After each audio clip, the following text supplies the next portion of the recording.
দেশের আকাশে শাওয়ালের চাঁদ, কাল পবিত্র ঈদ উল ফিতর, শেষ মুহূর্তেও সড়ক রেল নৌপথে স্বস্তির যাত্রা। অনলাইনে টিকিট কাটতে পারছি, কোনো সমস্যা হয়নি। এবারটা না কোনোই নাই, বীরবারটা নাই, ভালোই লাগছে। মহাসড়কে যান চলাচলে ধীর গতি।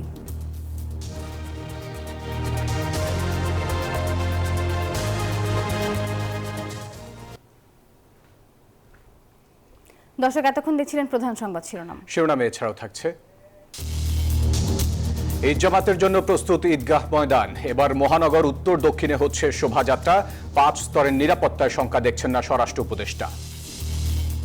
জুলাই অভ্যুত্থানে হতাহতদের পরিবারে নেই ঈদের আনন্দ, কাতরাচ্ছেন হাসপাতালের বিছানায় স্বাভাবিক জীবনের আশায় স্বজনরা। তিস্তার পাশাপাশি পানি ব্যবস্থাপনায় কাজ করতে আগ্রহী চীন, প্রেস উইং এর ব্রিফিং। সফরকে ইতিবাচক হিসেবে দেখছে বিএনপি, জানালেন ফখরুল। সৌদি আরব মধ্যপ্রাচ্য জুড়ে উদযাপিত হচ্ছে ঈদ উল ফিতর।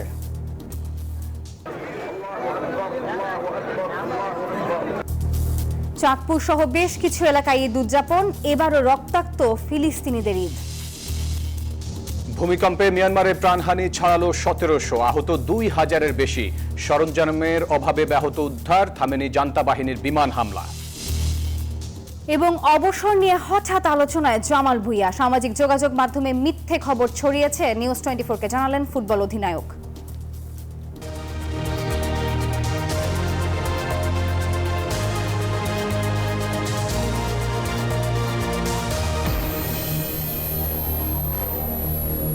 দর্শক সবাইকে পবিত্র ঈদ উল ফিতরের শুভেচ্ছা জানিয়ে শুরু করছি নিউজ 24 সংবাদ। পুরো সংবাদে আপনাদের সাথে আছি আমরা দুজন, আমি ফয়সাল মাহমুদ এবং আমি নাফিসা হক। দর্শক সবাইকে ঈদের শুভেচ্ছা। এতক্ষণ দেখছিলেন শিরোনামগুলো, যাচ্ছি পুরো খবরে।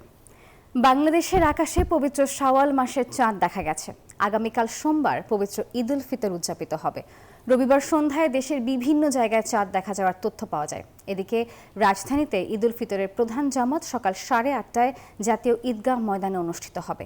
প্রধান জামাতে অংশ নেবেন রাষ্ট্রপতি মোহাম্মদ শাহাবুদ্দিন, প্রধান উপদেষ্টা ডক্টর মোহাম্মদ ইউনুস, সুপ্রিম কোর্টের বিচারপতি, উপদেষ্টা পরিষদের সদস্য, রাজনীতিবিদ সহ বিভিন্ন শ্রেণী পেশার মানুষ।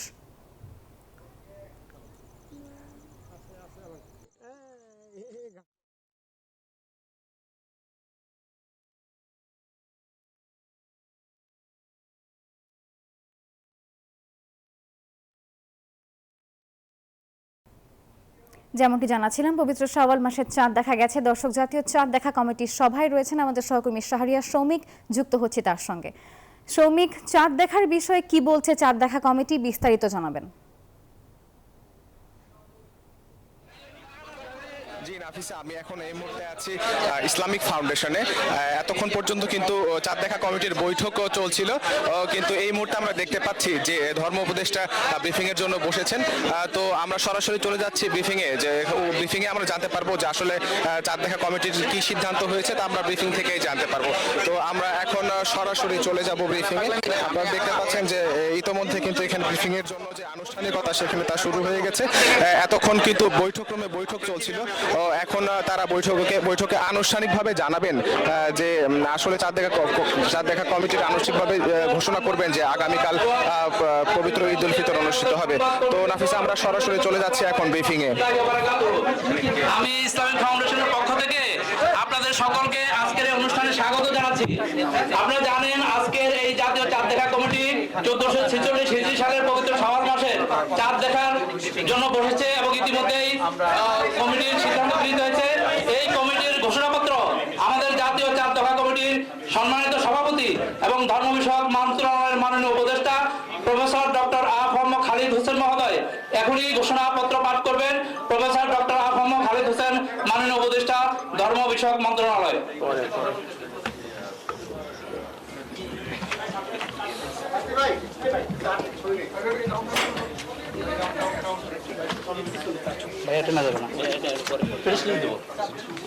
প্রিয় সাংবাদিক ভাইয়েরা, আসসালামু আলাইকুম ওয়া রাহমাতুল্লাহি ওয়া বারাকাতুহু। আজ 29শে রমজান 1446 হিজরি, 16 চৈত্র 1431 বঙ্গাব্দ, 30 মার্চ 2025 খ্রিস্টাব্দ, রবিবার সন্ধ্যায় ইসলামিক ফাউন্ডেশন বাইতুল মোকাররম সভাকক্ষে জাতীয় চাঁদ দেখা কমিটির এক সভা অনুষ্ঠিত হয়।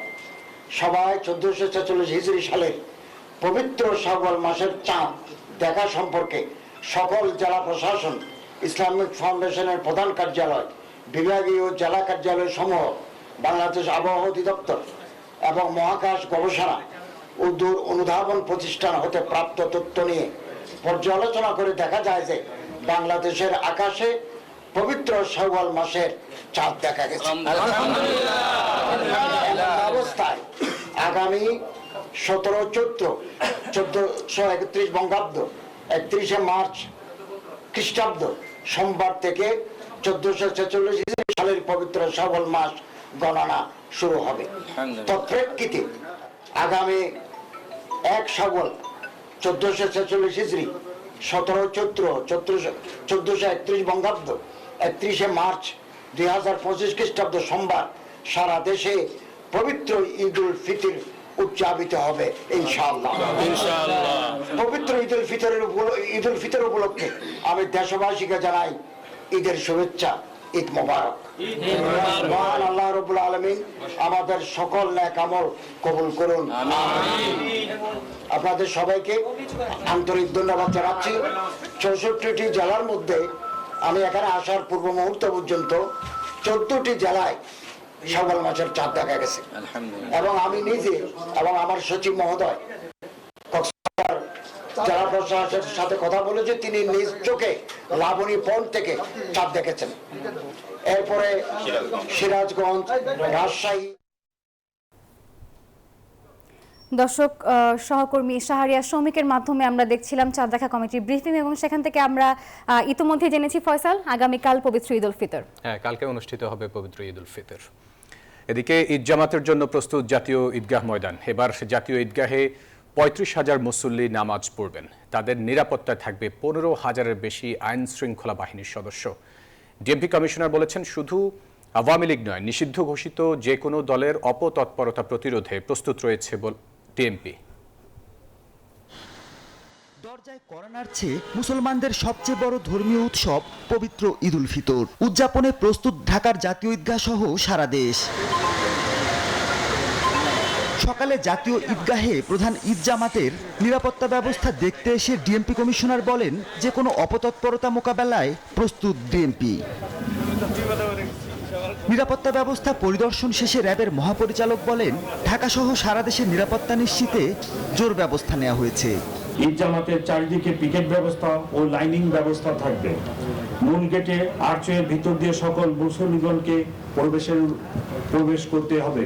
এই কেন্দ্রীয় ঈদগাহ সহ সারা বাংলাদেশের যত বড় বড় ঈদগাহ আছে, এটি আপনার বিভাগীয় শহর, জেলা পর্যায়ে এবং উপজেলা পর্যায়েও আমাদের নিরাপত্তা বলয় থাকবে। ফাঁকা রাজধানীতে নাশকতার কোনো শঙ্কা নেই জানিয়ে স্বরাষ্ট্র উপদেষ্টা বলেন, কোনো নাশকতা হলে জনগণকে নিয়ে তা প্রতিরোধ করা হবে। দেশের বাইরে থেকে চক্রান্তের বিরুদ্ধেও তৎপর সরকার। কলকাতায় কারা আছে? কলকাতায় যারা এই গুলি করে, তো ক্রিমিনালরা তো সবসময় এই জিনিস ব্যবহৃত চিন্তা করবে। তা আমরা এই ক্রিমিনালদের এগেইনস্টে কি ধরনের ব্যবস্থা নেওয়া যায়, আমরা সেই ধরনের ব্যবস্থা নিব। এবার জাতীয় ঈদগাহে 35,000 মুসল্লি নামাজ পড়বেন। তাদের নিরাপত্তায় থাকবে 15,000-এরও বেশি আইন শৃঙ্খলা বাহিনীর সদস্য। মাহমুদুল হাসান, নিউজ 24, ঢাকা। সড়কপথে দীর্ঘ যানজট না থাকায় এবারে স্বস্তি নিয়ে প্রিয়জনের কাছে ফিরছেন ঈদে ঘরমুখো মানুষ। আর বেশিরভাগ মহাসড়কে যান চলাচল এখন অনেকটাই স্বাভাবিক। যদিও রাজধানীর প্রবেশ মুখগুলোর পাশাপাশি মহাসড়ক ও সেতুর টোল প্লাজায় কিছুটা জটলা ছিল যানবাহনের। এছাড়া অন্যান্য বছরের মতো এবারও ছিল বাড়তি ভাড়ার অভিযোগ।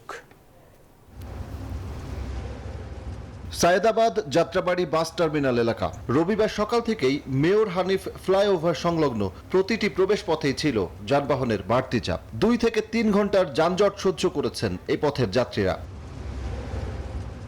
সড়ক ও সেতুর টোল প্লাজায়ও কেটেছে বাড়তি সময়। পোস্তগোলা ও কাঁচপুর ব্রিজ সহ রাজধানীর প্রতিটি প্রবেশ পথই বেশ ভুগিয়েছে যাত্রীদের। যদিও পরিস্থিতি সামলাতে তৎপর ছিলেন আইন শৃঙ্খলা বাহিনীর সদস্যরা।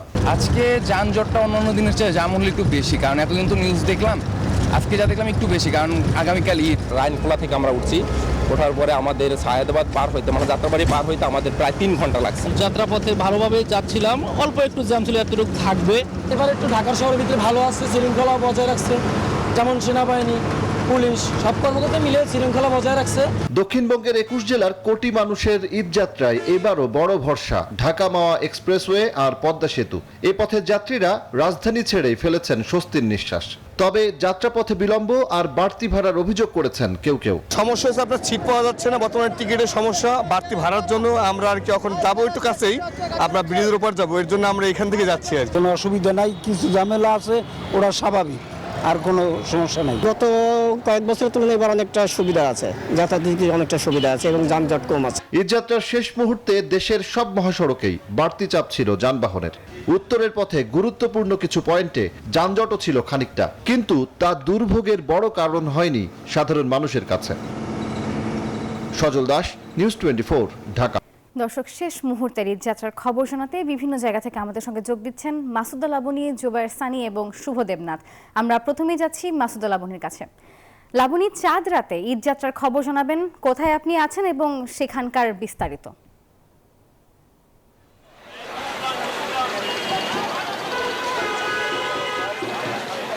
নাফিসা, আমি এখন আছি মহাখালী বাস স্ট্যান্ডে এবং আসলে আজকে চাঁদ রাত এবং শেষ মুহূর্তে যারা ঘরে ফিরবেন ঠিক তারাই এখন মহাখালী বাস স্ট্যান্ডে আছেন। এবং যেহেতু এই বাস স্ট্যান্ড থেকে সাধারণত আমি যদি বলি টাঙ্গাইল, ময়মনসিংহ, জামালপুর ঠিক এই দিকের বাসগুলো বেশি ছাড়ে, পাশাপাশি উত্তরবঙ্গের বাসও এই মহাখালী বাস স্ট্যান্ড থেকে ছাড়ে। বাস স্ট্যান্ডে আসলে টিকিটের যে ঝক্কি ঝামেলা এটি খুব একটা থাকে না, কারণ এখানে আসলে অগ্রিম টিকিটে খুব বেশি দেয়া হয় না। আর আজকে যেহেতু একদম শেষ মুহূর্তে যারা একেবারেই যেতে পারেননি বিভিন্ন কারণে বা কর্মব্যস্ততার কারণে, অনেকে আছেন যারা পরিবারকে আগে পাঠিয়ে দিয়েছিলেন, এখন শেষ মুহূর্তে যাচ্ছেন। এছাড়া খুব একটা অভিযোগও কিন্তু এই মহাখালী বাস স্ট্যান্ডে নেই, বিশেষ করে হয় যে ভাড়া বেশি নেওয়ার একটি অভিযোগ, সেটিও দেখছি না। পাশাপাশি আমি যদি বলি যে প্রত্যেকটা বাসে কিন্তু আসলে অতিরিক্ত যাত্রী নেওয়ার যে বিষয় সেরকমও কিন্তু আমরা এখনো দেখিনি, কারণ এই যে 9 দিনের ঈদের ছুটির কারণে কিন্তু অনেকেই আসলে আগেই চলে গিয়েছেন।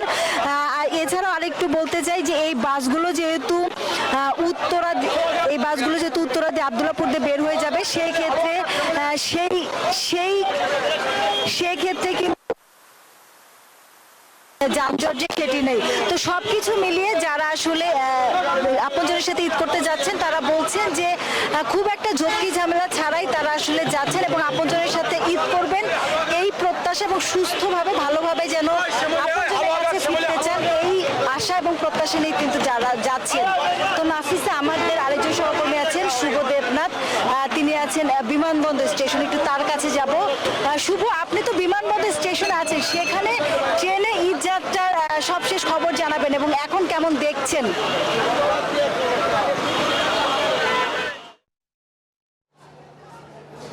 ধন্যবাদ আপনাকে লাবণী, ঈদ মোবারক। ঈদের কিন্তু চাঁদ দেখা গেছে, সকলে কিন্তু ঈদ আনন্দ চাঁদরাত শুরু হয়ে গেছে। আমরা এয়ারপোর্টের স্টেশনে রয়েছি, যাত্রীদের মধ্যে কিন্তু বাড়ি ফেরার একটি তাড়া রয়েছে, কারণ তারা পরিবারের সদস্যদের সঙ্গে ঈদ ভাগাভাগি করে নিতে চায়। সে কারণে যাত্রীদের মধ্যে কিন্তু আমরা দেখতে পাচ্ছি তারা ট্রেনে ওঠার জন্য অপেক্ষা করছেন, কারণ রাত পোহালে সেই ঈদ এবং যেটি 1 মাস সিয়াম সাধনার পর যে ঈদটি অপেক্ষা করে এবং পুরো পরিবারের সঙ্গে সকলে ঈদ ভাগাভাগি করে নিতে, যেমন যাত্রীরাও কিন্তু আমরা দেখছি স্টেশনে এসেছেন এবং ট্রেনে উঠেছেন এবং আমরা দেখানোর চেষ্টা করছি যে ট্রেনটা যাচ্ছে পুরো ট্রেনে কিন্তু পূর্ণ হয়ে রয়েছে যাত্রীদের, কারণ যারা টিকিট পেয়েছেন তারা তো অবশ্যই খুশি এবং যারা টিকিট পাননি তারা স্ট্যান্ডিং টিকিট নিয়ে কিন্তু তারা যাচ্ছেন। আমরা দেখাচ্ছি যে ট্রেনটা আমাদের সামনে দাঁড়িয়ে আছে সেই ট্রেনটি কিন্তু দক্ষিণবঙ্গ অর্থাৎ বেনাপোল যশোরের দিকে যাবে। সেই ট্রেনটা কিন্তু এর কিছুক্ষণ পরে এয়ারপোর্ট থেকে তারা নিয়ে কিছু রওনা দেবে। সব কিছু মিলে কিন্তু আমরা দেখতে পাচ্ছি যে সাধারণ যাত্রীদের মধ্যে আগ্রহ উন্মাদনা রয়েছে এবং তারা ঈদের আনন্দটা ভাগাভাগ করে নিতে চাচ্ছে। আমাদের আরেক সহকর্মী জুবায়ের সানি রয়েছে সদরঘাটে, আমরা তার কাছে সরাসরি চলে যাব।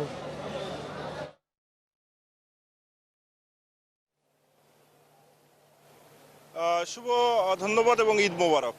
আমি এই মুহূর্তে রয়েছি সদরঘাট লঞ্চ টার্মিনালে এবং আপনারা যেটি বলছিলেন যে আগামীকাল ঈদ এবং সে কারণে কিন্তু এখন নারীর টানে বাড়িতে ছুটে চলা যাত্রীদের যদি দেখাই যে লঞ্চগুলো যেগুলোতে যাচ্ছে সেগুলো প্রচুর যাত্রী রয়েছে, কিন্তু রয়েছে। যখন চাঁদ দেখার খবর আসলো তারপরে কিন্তু আমরা এখানে দেখেছি যে পরিবেশটা আরো বেশি আনন্দমুখর হয়ে পড়েছে, কারণ যারা যাচ্ছে তারা কিন্তু সকালে একদম ঈদের দিন সকালে তারা বাড়িতে যেতে পারবেন এবং সেই সঙ্গে পরিবারের সঙ্গে ঈদ যে আনন্দ সেটি তারা ভাগাভাগি করতে পারবে। তো বলা যায় যে আজকেরও ঈদ যাত্রা লঞ্চে বেশ বলা যায় কোনো ধরনের দুর্ভোগ ছাড়াই তারা যেতে পারছে না। যাত্রী রয়েছেন এবং যাত্রী বেশ ভালো যাত্রী রয়েছে, কিন্তু গত দুদিনের তুলনায় অনেকটাই কম, কারণ যাদের দীর্ঘ একটা ছুটি এবং সেই ছুটিতে অনেকেই বাড়িতে চলে গেছেন। শেষ সময় যারা ছিলেন তারা কিন্তু আজকের ঈদ যাত্রায় তারা বাড়িতে যাচ্ছেন এবং দু একটি রুটে লঞ্চের সংকট ছিল, সেটাও আমরা দেখেছি যে সেই লঞ্চগুলো আসার পরে সে এখানে কিন্তু যাত্রী পূর্ণ হয়ে গেছে। তো এখন বলা যায় সে এখানে কিন্তু যাত্রী পূর্ণ হয়ে গেছে। তো এখন বলা যায় শুধুমাত্র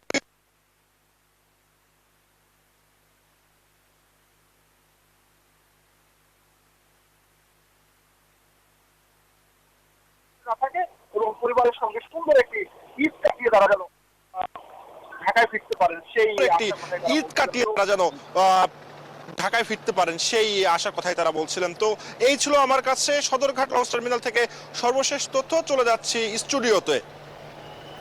ধন্যবাদ সহকর্মী জুবায়ের সানি, শুভ দেবনাথ এবং মাসুদ আলাবনী।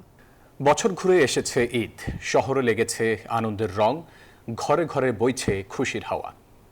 দর্শক, এমন খুশির দিনে কেমন আছে স্বৈরাচার শেখ হাসিনা বিরোধী আন্দোলনে শহীদ পরিবার ও আহতরা? হাসপাতালের বিছানায় কাতরানো হাত পা কিংবা চোখ হারানো জাতির বীর সন্তানেরা কি টের পাচ্ছে এগিয়ে আসা ঈদের উষ্ণতা? শহীদ বাবার ছবিতে বারবার চুমু খেতে থাকা সেই ছোট্ট শিশুদের কাছে ঈদ মানে আসলে কি? দর্শক, এসব প্রশ্নের উত্তর খুঁজেছেন রিপোর্টার মাসুদ সুমন, ক্যামেরায় ছিলেন মুরাদ হোসেন। রাজধানীর একটি হাসপাতালের বেডে শুয়ে কাটাচ্ছেন আলামিন ও আকাশ। 22-23 বছরের এই তরুণরা গণ অভ্যুত্থানের দিন পুলিশের গুলিতে গুরুতর আহত হয়। এক পা হারিয়েছে, অন্য পায়েও চিরস্থায়ী ক্ষত, মুখে অনাগত ভবিষ্যতের চিন্তা। পাশেই পরিবারের একমাত্র উপার্জনক্ষম ছেলের যত্ন নিচ্ছেন মা।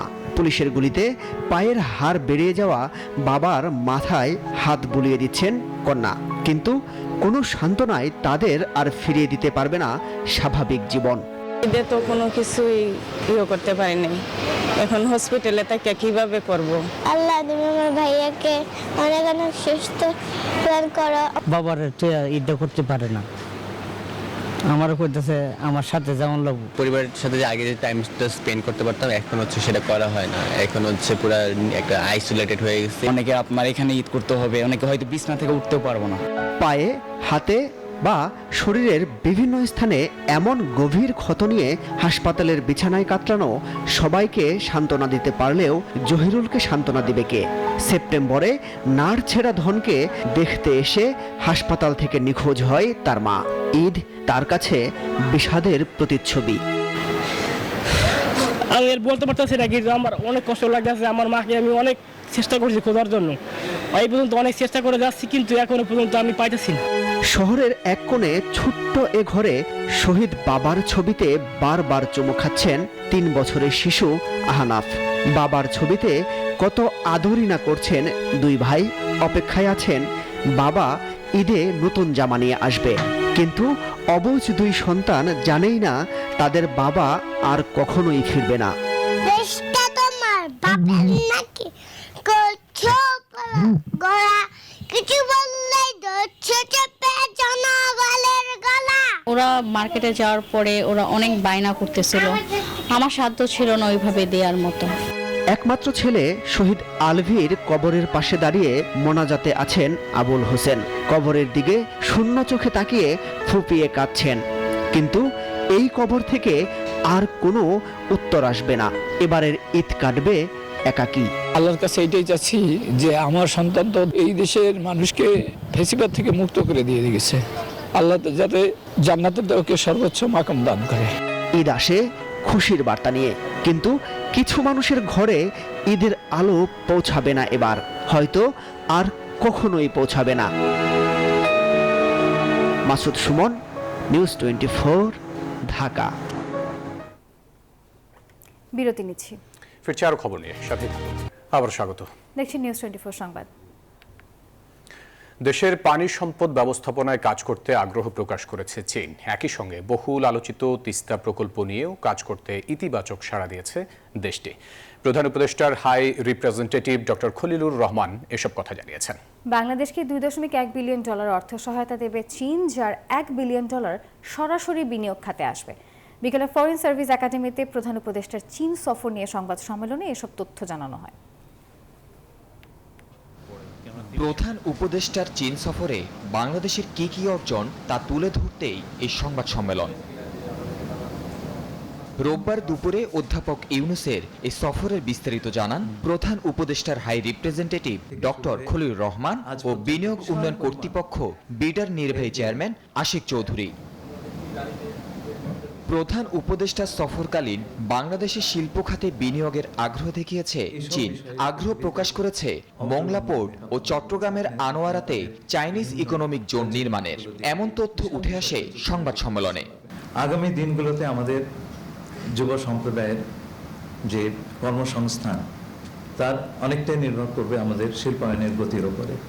মাননীয় প্রধান উপদেষ্টা প্রেসিডেন্ট শিকে সরাসরি আহ্বান জানিয়েছেন চীনা প্রতিষ্ঠানগুলো যাতে বাংলাদেশে এসে তাদের কারখানা স্থাপন করেন, এবং প্রেসিডেন্ট শি সাথে সাথে জবাব দিয়েছেন যে বিষয়টা তিনি ব্যক্তিগতভাবে তদারকি করবেন। বিডার নির্বাহী চেয়ারম্যান জানান বাংলাদেশের শিল্প খাতে বিনিয়োগে আগ্রহী চীন। পাশাপাশি মোংলা পোর্ট ও চট্টগ্রামের আনোয়ারাতে চাইনিজ ইকোনমিক জোন করার বিষয়ে আলোচনা হয়েছে সফরে। ইনভেস্টমেন্ট কমিটমেন্ট প্রায় 30টা চাইনিজ কোম্পানি করেছে। ওই 30টা চাইনিজ কোম্পানি করেছে মূলত আমাদের যে আনোয়ারাতে একটা Chinese economic and industrial zone নিয়ে আমরা কাজ করছি, সেটার উপর বেসিস করে। চীন জানিয়েছে আগামী 50 বছরে বাংলাদেশের পানির চাহিদা বন্টন, সংরক্ষণ, বন্যার পূর্বাভাস ও বন্যা নিয়ন্ত্রণে সহযোগিতা করতে চায় দেশটি। কি ধরনের রিফর্ম ইনভেস্টমেন্ট ক্লাইমেট নিয়ে করছি, যদি বিনিয়োগের সুবিধা হয় ওনাদের বাংলাদেশে এসে ল্যান্ড করার জন্য যেতে। প্রধান উপদেষ্টার high representative doctor Khalilur Rahman জানান সফরে গুরুত্ব পেয়েছে রোহিঙ্গাদের নিরাপদে নিজ দেশে ফিরিয়ে নিতে বৈশ্বিক জনমত তৈরিরও। রোহিঙ্গার বিষয়ে আমরা সেই প্রধান উপদেষ্টা বিষয়টি তুলেছেন। তাহমিদ আমিন, নিউজ 24, ঢাকা। প্রধান উপদেষ্টা চীন সফরকে ইতিবাচক হিসেবে দেখছে বিএনপি। দুপুরে গুলশানে সাংবাদিকদের সঙ্গে মত বিনিময়ের সময় এই মন্তব্য করেন তিনি। বলেন, নির্বাচনের সুনির্দিষ্ট রোডম্যাপ ঘোষণা করলে অনেক সংকট কেটে যাবে। প্রেসিডেন্টের সঙ্গে দেখা হয়েছে, যেটা খুব রেয়ার অকেশনস আর কি, এবং সেখানে কিছু আলোচনা হয়েছে। নিঃসন্দেহে যেটা পজিটিভ হবে বলে আমার মনে হয়, এমওইউ স্বাক্ষর হয়েছে, সেগুলো পজিটিভ। যথাযোগ্য মর্যাদা ও ধর্মীয় ভাব গাম্ভীর্যের মধ্য দিয়ে সৌদি আরব সহ বেশ কয়েকটি দেশে উদযাপিত হচ্ছে মুসলিম সম্প্রদায়ের সবচেয়ে বড় ধর্মীয় উৎসব পবিত্র ঈদ উল ফিতর। রবিবার সৌদি আরবে সকাল 6টায় ঈদের নামাজের প্রথম জামাত অনুষ্ঠিত হয়। কাতারের ওয়ার্ল্ড কাপ স্টেডিয়ামেও ঈদের নামাজে ঢল নামে লাখো মুসল্লির। আর এদিকে ইসরায়েলি আগ্রাসনকে উপেক্ষা করে পবিত্র আল আকসা প্রাঙ্গণেও ঈদের নামাজ আদায় করেছেন ফিলিস্তিনিরা।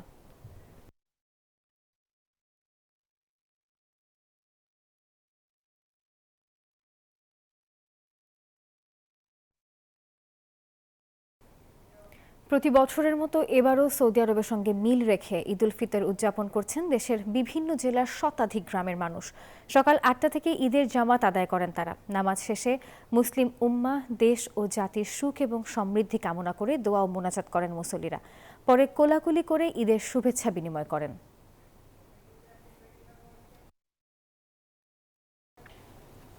সময় হলো আরেকটা বিরতির। সঙ্গে থাকুন। স্বাগত আরেকবার। দর্শক দেখছেন নিউজ 24 সংবাদ। এবারে জানাবো ঈদ কেনাকাটার খবর। দর্শক, চাঁদ রাতের কেনাকাটা চলছে সকল শপিং মলে। দর্শক, ঢাকায় এই মুহূর্তে বসুন্ধরা শপিং কমপ্লেক্সে আছেন আমাদের সহকর্মী অন্তরা। আমরা যুক্ত হব তার সঙ্গে।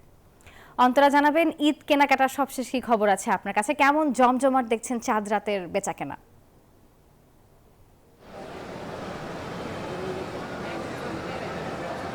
আসলে গতকাল পর্যন্ত আমরা যতটা জমজমাট দেখেছিলাম সেই তুলনায় চাঁদ রাতে কিছুটা কম কেনাকাটা হচ্ছে। মানুষের আনাগোনা অনেকটাই কম, কারণ আপনি জানেন যে প্রতি বছরই মোটামুটি 4-5 কোটি মানুষ ঢাকা ছেড়ে গ্রামের বাড়ি চলে যান। তো অনেকেই হয়তো চলে গেছেন, যে কারণে চাঁদ রাতে আসলে আমরা তেমন মানুষ আসলে বসুন্ধরা সিটি শপিং কমপ্লেক্সে এখন পর্যন্ত দেখতে পাচ্ছি না। তবে সময় আরও রয়েছে, আরও অনেক রাত পর্যন্তই আসলে খোলা থাকবে দোকানপাট। তো পরে হয়তো বা আরও মানুষ আসতে পারেন এমন প্রত্যাশা নিয়ে দোকানি যারা রয়েছেন তারা বসে আছেন। তারা ভাবছেন যে হয়তো বা ভিড়টা একটু বাড়বে। যদিও আপনি জানেন যে এই বছর এখন পর্যন্ত 30,000 কোটি টাকার কম বিক্রি হয়েছে গতবারের যে হিসাব, সেই হিসাবের সাথে তুলনা করলে, যেটি বাংলাদেশ দোকান মালিক সমিতির পক্ষ থেকে এখন পর্যন্ত জানানো হয়েছে। তবে এটি যে হিসাব, সেই হিসাবটা হচ্ছে আনুমানিক হিসাব। আর গতবার পর্যন্ত যেটি দেখা গেছে যে অনেক পোশাক বাইরে থেকে আমদানি করা হয়েছে, কিন্তু এবার আসলে সেই আমদানির সংখ্যাটা কিছুটা কম ছিল। তো এতে আসলে কিছুটা লাভ হয়েছে যারা দেশেই পোশাক উৎপাদন করেন তাদের জন্য। তো তারা আসলে বলছেন তারা আসলে ভালো বিক্রি করতে পেরেছেন। কিন্তু সব মিলিয়ে গতবারের তুলনায় এখন পর্যন্ত বেচা কেনাটা কিছুটা কম। তবে যারা ক্রেতা রয়েছেন তারা বলছেন চাঁদ রাতেও তারা অনেক কিছু কিনবেন। সে সময় তারা জুতো কিনতে চান, কসমেটিক্স কিনতে চান, পোশাকের সাথে মিলিয়ে যে অর্নামেন্টস রয়েছে। অন্তরা, আপনাকে ধন্যবাদ। এবার আন্তর্জাতিক প্রসঙ্গ। মিয়ানমারে ভয়াবহ ভূমিকম্পে মৃত্যুর সংখ্যা বেড়ে দাঁড়িয়েছে 1700 জনে। এখনও নিখোঁজ বহু মানুষ। বাড়ছে ক্ষয়ক্ষতির পরিমাণ, সরঞ্জামের অভাবে ব্যাহত হচ্ছে উদ্ধার তৎপরতা। এদিকে জান্তা সরকারের আহ্বানের পর দেশটিকে সহায়তায় এগিয়ে এসেছে বিশ্বের বিভিন্ন দেশ। সময় হলো আরো একটা বিরতির। খেলার খবর নিয়ে ফিরছি, সঙ্গেই থাকুন। আবার স্বাগত নিউজ 24 সংবাদে। এবারে জানাবো খেলার খবর। ভারতের বিপক্ষে ম্যাচে অধিনায়ক জামাল ভুঁইয়াকে ছাড়াই মাঠে নেমেছিল বাংলাদেশ। আর এরপর থেকেই গুঞ্জন জাতীয় দল থেকে অবসরের ঘোষণা দিতে যাচ্ছেন জামাল ভুঁইয়া। কিন্তু বাংলাদেশের অধিনায়ক নিউজ 24-কে জানিয়েছেন, যা ছড়াচ্ছে তা একদমই সত্যি নয়। এখনও জাতীয় দলের জার্সিতে মাঠ মাতাতে প্রস্তুত তিনি। দর্শক, এই ছিল সংবাদে। সঙ্গে থাকার জন্য ধন্যবাদ সবাইকে।